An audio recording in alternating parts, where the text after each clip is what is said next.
नमस्कार मंडळी. वयाच्या 70 वर्षानंतर निरोगी राहण्यासाठी चालणं हेच एकमेव आवश्यक आहे असा एक सामान्य गैरसमज आहे. पण जर मी तुम्हाला असं सांगितलं की ही संपूर्ण गोष्ट नाही तर काय होईल? डॉक्टरांना आता हे समजलं आहे की वृद्धापकाळात फक्त चालण्यावर अवलंबून राहणं फायदेशीर ठरू शकत नाही, ते जास्त नुकसानकारक ठरू शकतं. सक्रिय राहण्यासाठी चालणं उत्तम आहेच, परंतु जर तुम्ही हा एकमेव व्यायाम करत असाल तर तुम्ही कदाचित अशी चूक करत आहात जी वृद्धत्वाची प्रक्रिया मंदावण्याऐवजी ती वेगवान करू शकते. सत्य हे आहे की वय वाढत असताना आपल्या शरीराला मजबूत राहण्यासाठी, संतुलन राखण्यासाठी आणि आपल्या शरीराचं रक्षण करण्यासाठी फक्त चालण्यापेक्षा जास्त गरज असते. एकट्या चालण्यावर सर्व आशा सोडून देणं ही एक चूक आहे. इतर महत्त्वाच्या प्रकारच्या गोष्टींकडे दुर्लक्ष केल्याने प्रत्यक्षात स्नायूंचं नुकसान होऊ शकतं, ज्यामुळे हृदयरोग होऊ शकतो किंवा मग पडण्याचा धोका देखील वाढू शकतो. म्हणूनच आता तज्ज्ञ असं म्हणतात की 70 वर्षानंतर थोडंसं चालणं कमी करणं आणि त्याऐवजी 5 महत्त्वाच्या गोष्टींवरती लक्ष केंद्रित करण्याची वेळ आहे. या 5 गोष्टींमध्ये तुमचं सुवर्णकाळ आनंदात घालवताना मजबूत, उत्साही आणि स्वतंत्र राहण्याचं खरं रहस्य दडलेलं आहे. या व्हिडिओमध्ये आपण अशा 5 क्षेत्रांची तपशीलवार चर्चा करणार आहोत ज्यांना तुम्ही तुमच्या दैनंदिन चालण्यापलीकडे प्राधान्य दिलं पाहिजे. हे सोपे बदल तुमची हालचाल वाढवू शकतात, तुमच्या हाडांचं संरक्षण करू शकतात आणि तुमच्या आयुष्याची वर्षंसुद्धा वाढवू शकतात. म्हणून शेवटपर्यंत माझ्यासोबत नक्की बघा, कारण शेवटचा मुद्दा असा आहे ज्याबद्दल जवळजवळ कोणीही बोलत नाही, परंतु तो दीर्घ आणि निरोगी आयुष्य जगण्यासाठी महत्त्वाचा आहे. सुरुवात करण्यापूर्वी जर तुम्ही अजूनही आपल्या चॅनलला सबस्क्राईब केलेलं नसेल तर आपल्या मायबोली मराठी न्यूज या चॅनलला सबस्क्राईब करा, बेल आयकॉनसुद्धा प्रेस करा, जेणेकरून मी जेव्हा पण माझे नवीन व्हिडिओ बनवेल त्याचं नोटिफिकेशन तुम्हाला सर्वात अगोदर येईल आणि तुम्ही ते बघू शकता. त्याचबरोबर तुम्ही जर हा व्हिडिओ फेसबुक पेजवर बघत असाल तर आपल्या फेसबुक पेजला फॉलो करायला विसरू नका. चला तर मग जास्त वेळ न घेता लगेचच सुरुवात करूया. स्नायूंचं वजन राखण्यासाठी ताकद प्रशिक्षण, शक्ती प्रशिक्षण, फिरण्यासाठी चालणं उत्तम आहे. पण जर तुम्ही फक्त हीच क्रिया करत असाल तर 70 वर्षानंतर स्नायूंच्या नुकसानाचा धोका वाढू शकतो. वयानुसार स्नायूंच्या हळूहळू कमी होण्याला सार्कोपेनिया असं म्हटलं जातं, जी आत्मनिर्भरतेसाठी एक महत्त्वाचा धोका निर्माण करते. समस्या अशी आहे की एकटं चालण्याने स्नायू तयार होण्यास फारसे काही होत नाही. ते प्रामुख्याने तुमच्या खालच्या शरीरावरती काम करतं आणि तरीही ते तुमच्या स्नायूंना मजबूत राखण्यासाठी आवश्यक असलेली प्रतिकारशक्ती प्रदान करत नाही. म्हणूनच डॉक्टर आता 70 वर्षानंतर ताकद प्रशिक्षणाला सर्वोच्च प्राधान्य देण्यावर भर देतात. ते थेट स्नायूंच्या नुकसानाशी लढतं, तुमचं संतुलन सुधारतं आणि पडणं टाळण्यासाठी तुम्हाला पुरेसं मजबूतसुद्धा ठेवतं. जरा विचार करा, तुम्ही अजूनही संघर्ष न करता जड किराणा सामानाची पिशवी उचलू शकता का? तुम्ही हात न वापरता खुर्चीवरून उठू शकता का? तुम्ही घट्ट बंद केलेला दरवाजा सहजपणे उघडू शकता का? जर तसं असेल तर तुमचे स्नायू अजूनही चांगल्या स्थितीत असल्याचं हे एक लक्षण आहे. परंतु जर तुम्ही लक्षात घेतलं असेल की दैनंदिन कामे अधिक कठीण होत आहेत तर कदाचित तुमचे स्नायू हळूहळू कमकुवत होत आहेत. तुम्हाला कदाचित हे कळणार नाही, पण वास्तव हे आहे की जर तुम्ही तुमची ताकद टिकवून ठेवण्यासाठी सक्रियपणे काम केलं नाही तर तुमचं शरीर ते गमावू लागतं. राजेश जे आहेत 75 वर्षांचे असताना ते दररोज चालायला जायचे. त्यांना वाटायचं की ते निरोगी राहण्यासाठी पुरेसं काम करत आहे. पण एके दिवशी त्यांना असं जाणवलं की ते पूर्वी पंख्यासारखा हलका वाटणारा बॉक्स उचलण्यासाठी संघर्ष करत आहेत. त्यांना असंही लक्षात आलं की सोप्यावरून उठणं कठीण होत चाललं आहे. सुरुवातीला त्यांनी त्यांचे कारण वृद्धत्व आहे असं समजून घेतलं, पण नंतर त्यांच्या डॉक्टरांनी स्पष्ट केलं की स्नायू कमी होणं हे केवळ घडणारी गोष्ट नाही. जर तुम्ही तुमच्या स्नायूंना आव्हान दिलं नाही तर ते लवकर होतं. राजेशजी त्यांच्या दिनचर्येमध्ये मूलभूत ताकदीचे व्यायाम जोडण्यास सुरुवात केली. हलके प्रतिकार बँड, बॉडीवेट स्क्वॅट्स आणि साध्या डंबेल्सच्या हालचाली. काही महिन्यांमध्ये त्यांना एक मोठा फरक जाणवला. त्यांना मजबूत, अधिक स्थिर आणि दिवसभर अधिक ऊर्जा वाटली. स्ट्रेंथ ट्रेनिंग म्हणजे जिममध्ये बॉडी बिल्डर बनणं असं नाही आहे. ते रेझिस्टन्स बँड वापरणं, किचन काउंटरवर स्क्वॅट्स किंवा पुशअपसारखे बॉडीवेट व्यायाम करणं किंवा अगदी मसूरचे डबे उचलणं इतकं सोपं आहे. गुरुकिल्ली म्हणजे प्रगतशील प्रतिकार. तुमच्या स्नायूंना सक्रिय आणि कार्यरत ठेवण्यासाठी पुरेसं आव्हान देण्याचे फायदे केवळ ताकदीपेक्षा जास्त आहेत. अभ्यासातून असं दिसून आलं आहे की स्नायूंचे वस्तुमान राखणं हे दीर्घायुष्य, चांगली हालचाल आणि मेंदूच्या आरोग्यामध्ये सुधारणा यांच्याशी थेट जोडलेलं आहे. तुम्हाला आताच तुमची ताकद तपासायची आहे का? तर एक गोष्ट करा. खुर्चीवरती बसा आणि हात न वापरता खुर्चीवरून उभे राहा. जर तुम्ही ते सहजपणे करू शकला असाल तर ते अगदी उत्तम आहे. जर तुम्हाला यासाठी संघर्ष करावा लागला नसेल तर ते अतिउत्तम आहे. परंतु जर तुम्हाला हे करताना काही समस्या येत असतील तर कदाचित तुमची ताकद परत मिळवण्यावर लक्ष केंद्रित करण्याची वेळ आली आहे. आणि महत्त्वाची गोष्ट अशी आहे, कधीही उशीर झालेला नसतो. स्ट्रेंथ ट्रेनिंग स्नायूंची झीज रोखू शकते, संतुलन सुधारू शकते आणि येणाऱ्या वर्षांसाठी तुम्हाला स्वतंत्र ठेवूसुद्धा शकते. म्हणून जर तुम्ही अशा लोकांपैकी एक असाल जे अजूनही व्यायामासाठी फक्त चालण्यावर अवलंबून असतात तर हा तुमचा बॅकअप कॉल समजा. स्नायू दीर्घायुष्याची गुरुकिल्ली आहेत आणि 70 नंतर तुम्ही ज्या सर्वात महत्त्वाच्या गोष्टींचं संरक्षण करू शकता त्यापैकी एक आहे. जर तुम्ही अजूनही पाहत असाल आणि ही माहिती तुम्हाला जर उपयुक्त वाटत असेल तर कृपया खाली कमेंट बॉक्समध्ये मला सांगा की तुम्हाला ही माहिती आवडत आहे. आता बघूया दुसरी गोष्ट. पडणं टाळण्यासाठी संतुलन आणि स्थिरता व्यायाम. चालणं तुम्हाला हालचाल करत राहते परंतु ते नेहमीच तुमचं संतुलन सुधारत नाही. आणि हे असंही काहीतरी आहे जे बहुतेक लोकांना खूप उशीर होईपर्यंत कळतही नाही. सतर्क राहिल्यानंतर पडणं टाळणं हे निरोगी आणि स्वतंत्र राहण्याचा सर्वात महत्त्वाचा भाग बनतं. वृद्धांमध्ये पडणं हे गंभीर दुखापतींचं एक प्रमुख कारण आहे आणि बरेच जण पडणं हे कमकुवत पायांमुळे नसून खराब संतुलनामुळे होतं. जर तुम्ही तुमच्या संतुलनावर सक्रियपणे काम करत नसाल तर तुम्ही अनवधानाने, अडखळपणे घसरणं आणि धोकादायक पडण्याचा धोका ठरू शकतं. तुम्हाला वाटेल मी माझं संपूर्ण आयुष्य चाललो आहे म्हणून माझं संतुलन ठीक असलं पाहिजे. पण संतुलन ही अशी गोष्ट नाही जी स्वतःहून मजबूत राहते. ती अशी गोष्ट आहे जी तुम्ही सक्रियपणे त्यावर काम केल्याशिवाय हळूहळू कमी होते. चालणं तुमचे पाय, घोटे आणि पोट किंवा मग पाठीच्या खालच्या स्नायूंमधील त्या लहान पण महत्त्वाच्या स्थिरीकरण करणाऱ्या स्नायूंना आव्हान देत नाही. जसं संतुलन विशिष्ट व्यायाम करतात आणि जर तुमचा तोल कमकुवत झाला तर एक छोटीशी चूक देखील पडण्यास कारणीभूत ठरू शकते, जी बरी होण्यासाठी महिने किंवा वर्षे लागू शकतात. मोजे घालताना किंवा उंच शेल्फवरती काहीतरी पोहोचवण्याचा प्रयत्न करताना तुम्ही शेवटच्या वेळी एका पायावर उभे असताना विचार करा. तुम्हाला दगडासारखं स्थिर वाटलं का? किंवा तुम्हाला काहीतरी धरून ठेवावं लागतं का? अनेक लोकांना ते जवळजवळ पडेपर्यंत त्यांचे संतुलन गमावत असल्याचं कळत नाही. ही एक घटना त्यांना हादरवते आणि प्रत्येक पावलावरती सावध करते. 75 वर्षीय विजू काका आहेत. त्यांच्यासोबत असंच घडलं. ते नेहमीच सक्रिय असायचे पण एके दिवशी ट्रॅकवरून चालताना उतरताना त्यांचा पाय एका विचित्र कोणामध्ये पडला आणि तो अचानक त्यांचा तोल गेला. त्यांनी अगदी वेळेवरती स्वतःला सावरलं पण त्या क्षणी त्यांना जाणीव झाली की ते किती असुरक्षित आहे.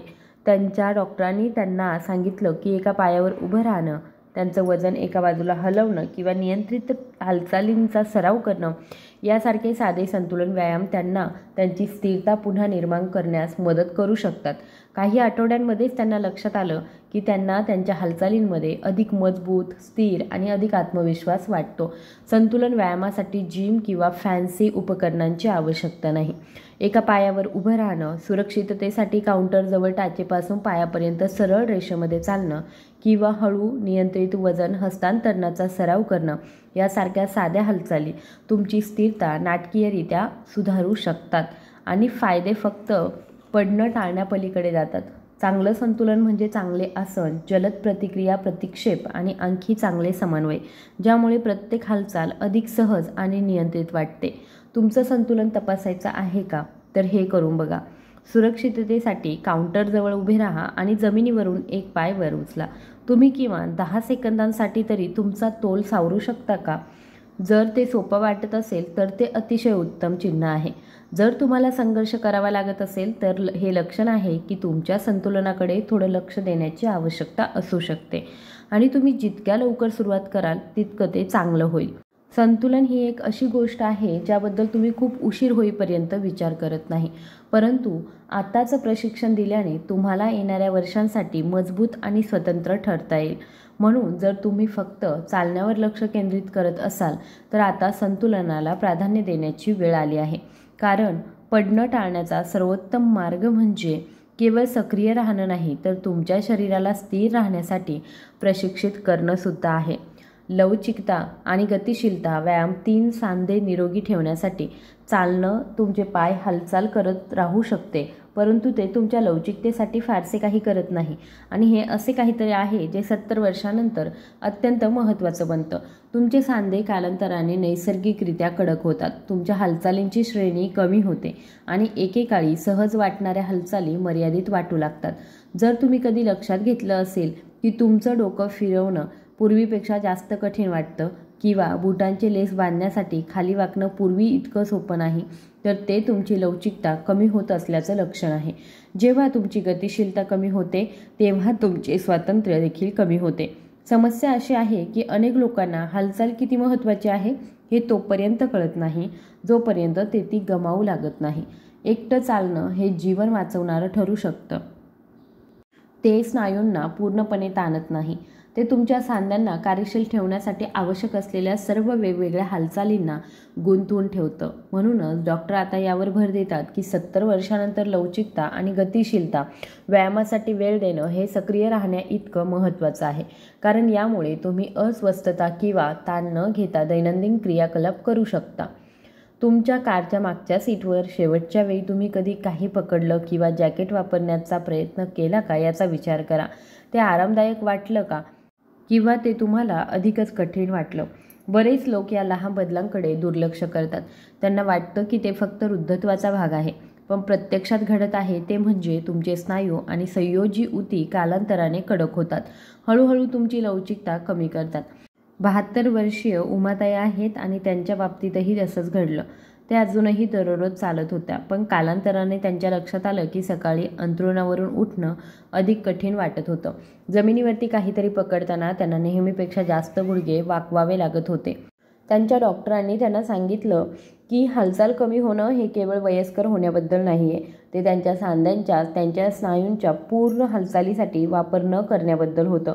म्हणून त्यांनी त्यांच्या दैनंदिन दिनचर्येमध्ये सौम्य स्ट्रेचिंग, नियंत्रित हालचाली आणि सांधे व्यायाम समाविष्ट करायला सुरुवात केली. काही आठवड्यांमध्येच त्यांना सैल अधिक आरामशीर वाटलं आणि त्यांच्या पोश्चरमध्येही सुधारणा दिसल्या. लवचिकता व्यायाम म्हणजे 10 सेकंद बसून पायाच्या बोटांना स्पर्श करणं असं नाही. डायनॅमिक स्ट्रेचिंग, नियंत्रित रोटेशन आणि योगासनांनी प्रेरित सौम्य हालचाली खूप फरक करू शकतात.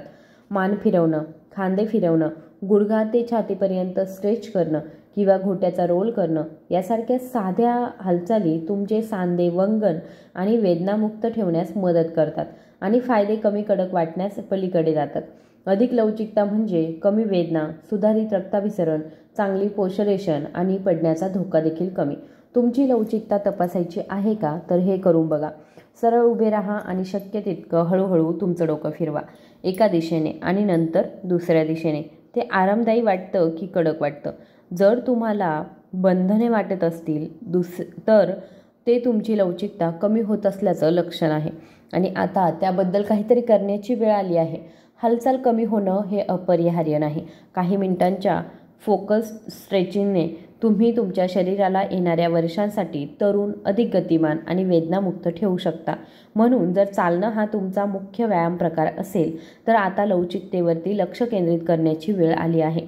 तुमचे सांधे सैल ठेवणं आणि तुमच्या हालचाली सुरळीत ठेवणं ही 70 वर्षानंतर सक्रिय आणि स्वतंत्र राहण्यासाठी तुम्ही करू शकता अशा सर्वात महत्त्वाच्या गोष्टींपैकी एक आहे. जर तुम्ही अजूनही पाहत असाल आणि ही माहिती जर तुम्हाला मौल्यवान वाटत असेल तर कृपया कमेंट बॉक्समध्ये 3 क्रमांक टाईप करून मला ही माहिती आवडत आहे असं लिहायला विसरू नका. आता चौथ्या मुद्द्यावरती आपण जाऊया. चौथी गोष्ट आहे तुमच्या मणक्याचं रक्षण करण्यासाठी कोर आणि पोश्चर व्यायाम. चालणं तुमचे पाय हालचाल करू शकतात, पण याचा अर्थ असा नाही की तुमची कोर स्ट्रेंथ आणि कोर पोश्चरसाठी फारसं काही करत नाही. आणि 70 वर्षानंतर या 2 गोष्टी महत्त्वाच्या होतात. मजबूत कोर म्हणजे फक्त टोन ॲप्स नसतात. याचा अर्थ स्थिरता राखणं, पाठदुखी रोखणं किंवा चालताना तुमचा पाठीचा कणा सरळ राहतो याची खात्री करणं. जर तुमचा कोर मजबूत असेल तर तुम्हाला पाठीच्या खालच्या भागामध्ये अस्वस्थता, संतुलन समस्या किंवा मग चालताना पुढे झुकण्याची प्रवृत्ती येऊ शकते. या सर्वांमुळे पडण्याचा आणि सांध्यांवरती तात्काळ ताण येण्याचा धोका वाढू शकतो. बहुतेक लोकांना पूर्वी कधीही नसलेल्या वेदना जाणवू लागेपर्यंत पोस्चरल स्ट्रेंथ किती महत्त्वाची आहे हे कळतच नाही. जर तुम्हाला स्वतःला जास्त वाकलेलं, तुमच्या खालच्या पाठीमध्ये घट्टपणा जाणवत असेल किंवा बराच वेळ सरळ उभं राहण्यास अडचण येत असेल तर ते तुमचे कोर स्नायू त्यांचं काम करत नसल्याचं लक्षण आहे. एकटे चालणं तुमच्या पोटाच्या आणि खालच्या पाठीच्या खोल स्थिरीकरण करणाऱ्या स्नायूंना पूर्णपणे गुंतवत नाही. म्हणूनच डॉक्टर 70 नंतर कोर आणि पोश्चर व्यायामांना प्राधान्य देण्यावर भर देतात. अनिल काकांचा विचार करा. ते 75व्या वर्षी नेहमीच सक्रिय होते, परंतु गेल्या काही वर्षांमध्ये त्यांना असं दिसून आलं आहे की त्यांचे सांधे पुढे झुकत होते आणि त्यांच्या खालच्या पाठीवर अधिक ताण येत होता. जरी ते दररोज चालत होते तरीसुद्धा त्यांच्या डॉक्टरांनी स्पष्ट केलं की खराब पोश्चरमुळे त्यांच्या मणक्यावर आणि सांध्यांवरती अतिरिक्त दबाव येत होता, ज्यामुळे दीर्घकालीन कडकपणा आणि असंतुलनाचा धोका वाढत होता. म्हणून त्यांनी त्यांच्या दिनचर्येमध्ये सौम्य कोर सक्रियकरण व्यायाम समाविष्ट करण्यास सुरुवात केली, जसं की बसलेले पेल्विक झुकाव, उभे राहून पोश्चर रिसेट करणं आणि पोटाचे ब्रेसिंग. काही आठवड्यांमध्येच त्यांना पाठदुखी कमी झाल्याचं, चांगल्या स्थितीत येण्याचं आणि श्वास घेण्याच्या पद्धतीतही सुधारणा झाल्याचं दिसून आलं. कोर एक्सरसाइजसाठी जिम किंवा कोणत्याही विशेष उपकरणांची आवश्यकता नसते. सरळ उभं राहणं, भिंतीला टेकणं, बसणं, तुमच्या खालच्या ओटीपोटाच्या स्नायूंना आकुंचन देणं किंवा मंद नियंत्रित वळणं यासारख्या साध्या हालचालींमुळे तुमचा पाठीचा कणा सरळ ठेवणारे, खोल स्थिर करणारे स्नायू सक्रिय होऊ शकतात आणि त्याचे फायदे फक्त आसनापेक्षा जास्त आहेत. मजबूत कोर म्हणजे चांगलं संतुलन, तुमच्या सांध्यांवरील कमी ताण आणि आणखी चांगलं पचन, कारण तुमचे पोटाचे स्नायू तुमच्या अंतर्गत अवयवांना आधार देण्यात भूमिका बजावतात. तुमच्या कोर स्ट्रेंथची चाचणी घ्यायची आहे का, तर हे करून बघा. तुमची पाठ सरळ ठेवून भिंतीला तोंड देऊन उभे राहा आणि तुमचे डोके, खांदे आणि कंबर पृष्ठभागाला स्पर्श करा. तुम्ही ही स्थिती आरामात राखू शकता का, की स्वतःला सरळ करण्यासाठी तुम्हाला ताण द्यावा लागतो असं वाटतं का? जर ते अनैसर्गिक वाटत असेल तर ते तुमच्या पोश्चरला कामाची आवश्यकता असू शकते याचं लक्षण आहे. आणि जितक्या लवकर तुम्ही तुमचा कोर मजबूत करायला सुरुवात कराल तितकं ते तुमच्यासाठी चांगलं राहील. सक्रिय राहण्यासाठी, दुखापती टाळण्यासाठी आणि तरुण दिसणं राखण्यासाठी पोश्चर आणि कोर स्ट्रेंथ आवश्यक आहे. जर तुम्ही व्यायामासाठी फक्त चालण्यावर अवलंबून असाल तर तुम्हाला सरळ आणि मजबूत ठेवणाऱ्या स्नायूंवरती लक्ष केंद्रित करण्याची वेळ आली आहे. ताण कमी करण्यासाठी 5 सांधे संरक्षण आणि कमी प्रभाव हालचाली. चालणं हा सक्रिय राहण्याचा एक उत्तम मार्ग आहे, पण जर ही तुमची एकमेव क्रिया असेल तर ती तुमच्या सांध्यांवरती अनावश्यक ताण येऊ शकते. वयानुसार विशेषतः 70 नंतर सांध्यांमधील द्रवपदार्थ कमी होतो आणि श्वास घेणं कमी कार्यक्षम होतं. म्हणूनच अनेक वृद्ध प्रौढांना गुडघे कडक होणं किंवा त्यांच्या कमरेमध्ये वेदना होणं किंवा त्यांच्या पायांमध्ये अस्वस्थता येते. जरी ते आयुष्यभर सक्रिय असले तरीसुद्धा समस्या चालण्याचीच नाही तर एकट्या चालण्याने तुमच्या शरीराला त्याच्या सांध्यासाठी आवश्यक असलेला आधार मिळत नाही. बरेच लोक असा विश्वास करतात की सांधेदुखी हा वृद्धत्वाचा एक नैसर्गिक भाग आहे, परंतु प्रत्यक्षात जेव्हा तुम्ही तुमच्या सांध्यांचं सक्रियपणे संरक्षण करत नाही तेव्हा कडकपणा आणि अस्वस्थता जलद विकसित होते. चालणं कधीकधी ते आणखी बिघडवू शकतं, कारण ते वारंवार त्याच सांध्यांवरती परिणाम करतं. म्हणूनच डॉक्टर आता यावर भर देतात की 70 नंतर तुम्ही कमी चालावं आणि तुमचे सांध्यांचे संरक्षण आणि बळकटीकरण करण्यासाठी कमी प्रभावाच्या हालचालींवरती अधिक लक्ष केंद्रित करावं. तुम्ही शेवटच्या वेळी लांब चालणं पूर्ण केलं तेव्हा विचार करा, तुम्हाला उत्साही आणि वेदनारहित वाटलं का, किंवा तुम्हाला सांधेदुखी, कडकपणा किंवा अस्वस्थतेची सतत भावना आली का? जर चालण्यामुळे तुम्हाला वेदना होत असतील तर ते तुमच्या सांध्यांना आवश्यक असलेला आधार मिळत नसल्याचं लक्षण असू शकतं. 77 वर्षीय विनोदजी आहेत आणि यांच्या बाबतीत असंच घडलं. ते दररोज चालायचे. त्यांना वाटायचं की त्यांच्या आरोग्यासाठी सर्वोत्तम आहे, पण कालांतराने त्यांचे गुडघे कडक होऊ लागले आणि त्यांच्या पाठीचा खालचा भाग दुखू लागला. त्यांच्या डॉक्टरांनी स्पष्ट केलं की त्यांना त्यांच्या सांध्यांवरती वारंवार होणारा परिणाम कमी करायचा आहे आणि त्याऐवजी कमी प्रभावी हालचालींचा समावेश करायचा आहे. त्यांनी हलके पाण्याचे व्यायाम, हलके पोहणं, पाण्यामध्ये सायकलिंग आणि लवचिकता केंद्रित व्यायाम सुरू केले आणि काही आठवड्यांमध्येच त्यांचे दुखणे लक्षणीयरित्या कमी झाले. हालचाली पूर्णपणे सोडून न देता सांध्यांना अनुकूल हालचालींमध्ये पाण्याचे व्यायाम, सायकलिंग किंवा मग खुर्चीवर बसून केलेले साधे स्ट्रेचिंग यांचा समावेश आहे. या क्रियाकलापांमध्ये सांध्यांमध्ये रक्तप्रवाह वाढवण्यास, स्नेहन सुधारण्यास आणि संवेदनशील भागांवर जास्त ताण न देता आसपासच्या स्नायूंना बळकटी देण्यास मदत होते आणि फायदे फक्त वेदना कमी करण्यापलीकडे जातात. आता तुमच्या सांध्यांचं संरक्षण केल्याने चांगली गतिशीलता, कमी कडकपणा आणि येणाऱ्या वर्षांसाठी हालचाली अधिक सोपी होतात. तुमचे सांधे कसे कार्य करत आहे हे तपासायचे आहे का? खुर्चीवर बसून हात न वापरता हळूहळू उभं राहण्याचा प्रयत्न करा. तुमचे गुडघे आणि कंबर कसे वाटतात ते पहा. ते सहजतेने हालचाल करतात की ते कडक आणि वेदनादायक वाटतात? जर काही अस्वस्थता असेल तर ते तुमचं शरीर तुम्हाला सांगत आहे की तुमच्या सांध्यांना अधिक काळजीची आवश्यकता आहे आणि कमी प्रभावाच्या हालचालींकडे वळल्याने मोठा फरक पडू शकतो. मजबूत, निरोगी सांधे राखणं हे फक्त वेदना टाळण्यापेक्षा जास्त आहे. ते तुमची हालचाल राखण्याबद्दल, तुमच्या स्वातंत्र्याचे रक्षण करण्याबद्दल आणि प्रत्येक पाऊल वेदनादायक असण्याऐवजी आरामदायी वाटेल याची खात्री करण्याबद्दल आहे. जर तुम्ही फक्त चालण्यावर लक्ष केंद्रित करत असाल तर आता तुमच्या सांध्यांच्या आरोग्याला प्राधान्य देण्याची आणि हानी पोहोचवण्याऐवजी मदत करणाऱ्या हालचालींचा समावेश करण्याची वेळ आली आहे. जर तुम्ही अजूनही पाहत असाल आणि ही माहिती जर तुम्हाला मौल्यवान वाटत असेल तर कृपया खाली कमेंट बॉक्समध्ये 5वा क्रमांक लिहून ही माहिती उपयुक्त आहे असं मला सूचित करा.